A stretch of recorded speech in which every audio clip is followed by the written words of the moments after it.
Ayla Putri, seorang wanita muda yang baru pindah ke Jakarta untuk bekerja, menempati kamar nomor 4 di sebuah kos putri tua bernama Kos Mawar. Awalnya tampak biasa, namun malam demi malam, Ayla mulai mengalami kejadian aneh. Suara air menyala sendiri, bayangan misterius, hingga teror dari sosok menyeramkan yang muncul dari kamar mandi. Dibantu penghuni lama bernama Lala, Ayla mengungkap rahasia kelam kos tersebut. Kematian tragis seorang pria yang pernah menghuni tempat itu secara ilegal.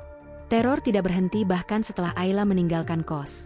Karena bayangan kelam masa lalu itu terus membuntutinya, menuntunnya kembali ke tempat asal semua mimpi buruk itu dimulai.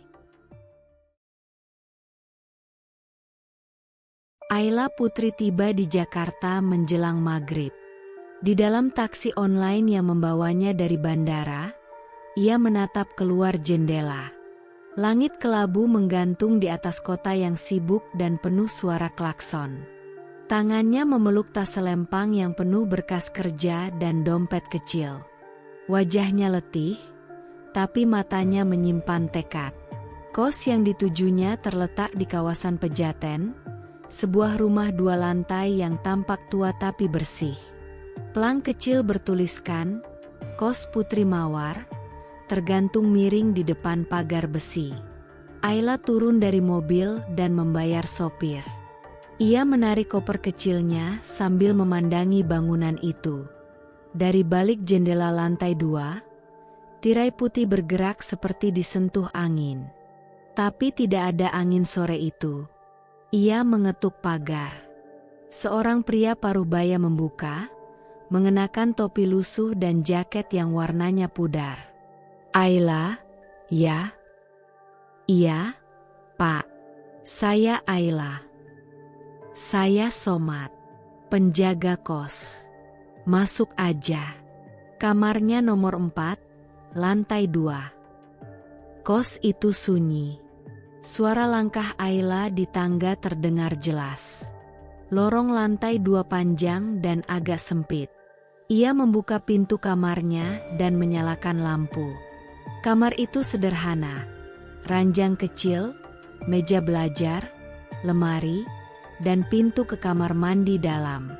Ia menghela napas dan merebahkan diri di kasur. Tidak ada suara lain selain detak jam dinding. Sesekali, terdengar bunyi dari luar. Mungkin tikus. Atau bukan. Pukul 2:15 dini hari. Ayla terbangun tanpa sebab. Udara kamar terasa dingin, walau AC-nya mati. Ia bangkit perlahan dan duduk di ranjang. Lampu kamar masih menyala. Dari arah kamar mandi, terdengar suara. Seperti keran air yang menetes. Lalu menyala. Ayla memicingkan mata. Ia yakin tidak memutar keran.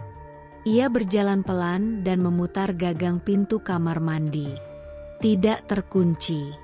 Pintu terbuka perlahan. Tidak ada siapa-siapa di dalam. Keran wastafel menyala. Air mengalir pelan. Ayla memutar keran itu kembali sampai mati. Ia menatap cermin. Refleksinya sendiri terlihat pucat. Matanya sayu. Tapi ada sesuatu di belakangnya, seperti bayangan. Ia menoleh. Tidak ada apa-apa. Cermin itu hanya memantulkan dinding kosong. Keesokan harinya, ia turun ke dapur bersama mangkuk mie instan. Di sana ada seorang wanita berhijab, berusia sekitar 30-an, sedang menyeduh kopi. Pagi. Kamu anak baru, ya? Iya, saya Ayla. Aku Lala. Udah lama di sini.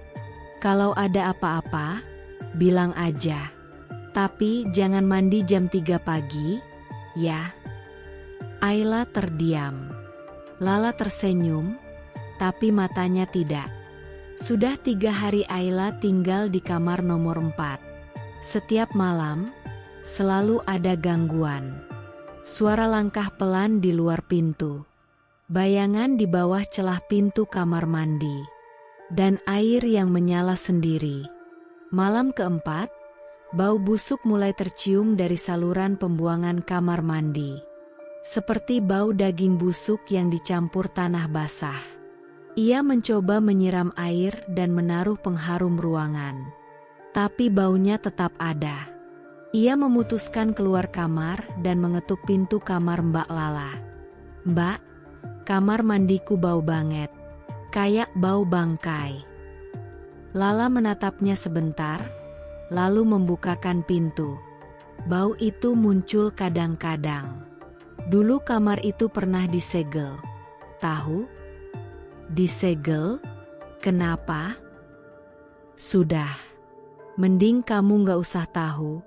Jangan terlalu sering buka kamar mandi malam-malam, ya. Kata-kata Lala menggantung di kepala Ayla. Malam itu ia tidur dengan lampu menyala. Tapi dari dalam kamar mandi, terdengar suara pelan. Seperti suara napas. Berat, dalam, menghantui. Ayla tidak tahan lagi. Ia mengambil tripod kecil dan meletakkan HP-nya menghadap ke arah kamar mandi. Ia menyalakan kamera, lalu membiarkannya merekam sepanjang malam. Keesokan paginya, saat bangun, ia langsung memeriksa video itu. Tangan gemetar saat membuka galeri. Pada menit ke pukul 3.12 dini hari, pintu kamar mandi terbuka perlahan. Tanpa suara. Dari dalam, keluar sesosok tubuh. Bungkuk. Rambut panjang menutupi wajahnya. Ia merangkak pelan ke arah kamera.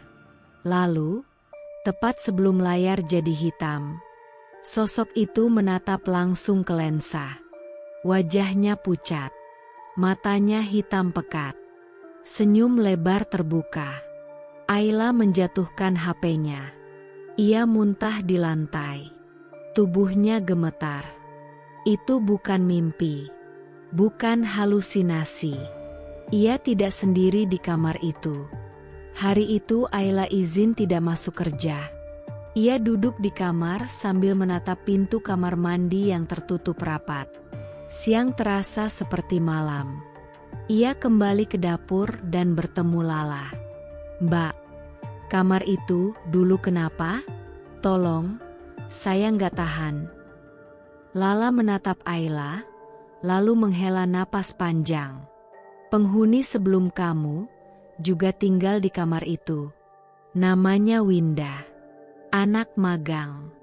Ceria orangnya. Tapi dia sering mengeluh merasa diawasi. Mandi malam, terus katanya ada yang bisiki namanya. Suatu malam, dia ditemukan pingsan di kamar mandi. Tidak pernah sadar lagi sampai sekarang. Dan kamu tetap tinggal di sini. Aku nggak punya pilihan. Tapi kamu masih bisa pergi, Ayla." Ayla memberanikan diri bicara pada Pak Somad. Ia menunggu pria itu di halaman depan saat sore menjelang maghrib. "Pak, saya mau tanya soal kamar nomor 4. Pak Somad diam sebentar, lalu berkata pelan. "Dulu ini kos campur. Ada satu cowok, penghuni gelap, sering ngintip cewek mandi. Ketahuan warga. Dipukuli. Meninggalnya di kamar mandi itu. Darahnya nggak bisa hilang. Dicat, dipel tetap keluar bau. Akhirnya kamar itu ditutup. Tapi entah kenapa, dibuka lagi 2 tahun lalu." Ayla merinding. "Tapi yang saya lihat itu perempuan, Pak. Rambut panjang, merangkak." Pak Somad menatap Ayla lekat-lekat. Kadang arwah nggak datang dengan wajahnya sendiri. Malam itu Ayla mencoba untuk tidak tidur. Ia duduk bersandar di dinding dengan mata lelah. Pukul 2.59. 3 menit menuju waktu kejadian dalam rekaman. Lampu kamar menyala. Semua peralatan listrik dicabut. HP disimpan di bawah bantal. Tepat pukul 3.12, terdengar bunyi klik. Pintu kamar mandi terbuka sendiri. Ayla tidak bergerak.